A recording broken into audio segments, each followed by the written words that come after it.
ভীষণ বাজেভাবে আটকে গিয়েছি, কারণ এটা হচ্ছে নাটা, যার পাতায়ও কাটা। মোহাম্মদ রফিকুজ্জামানের লেখা এবং খন্দকার নুরুল আলমের সুরে বিখ্যাত সঙ্গীত শিল্পী রুনা লায়লার সেই বিখ্যাত গানটির কথা মনে আছে? আমার মন পাখিটা যায় রে উড়ে, নাটা বনের চোরা কাটা ডেকেছে আমায়। দেখেন, এইটা সেই নাটা বন, যার পাতায় পাতায়ও কাটা। ভীষণ অদ্ভুত ব্যাপার না? এর পাতার মধ্যে রয়েছে অনেক ঔষধি গুণাগুণ। এর ফল হচ্ছে অনেক পুষ্টি সমৃদ্ধ। ফল চুলকানি রোগের জন্য ব্যবহার করা হয়। এটা খাওয়া হয়ে থাকে, শুকিয়ে গুঁড়া করে তারপর শরবত আকারে খাওয়া হয়, অনেক সময় হালুয়া তৈরি করে খাওয়া হয় এই নাটা বনের ফলের গুঁড়া।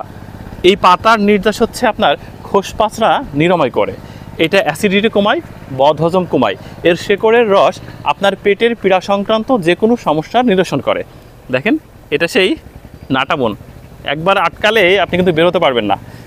নাটা বনের চূড়া কাটা ডেকেছে আমায়, না? আসলে কি অদ্ভুত ব্যাপার দেখেন। ঠিক মাছ ধরার বড়শি যেরকম, এর কাঁটাগুলোও সেরকম, একেবারে শিরা উপশিরাতে কাটা রয়েছে। তবে এর ফলগুলো কিন্তু খুবই চিত্তাকর্ষক, বেশ অবাক করা ফল। এর মধ্যে আবার বেশ বড় বড় দানা রয়েছে। এইটা মূলত পুষ্টিকর একটা খাবার।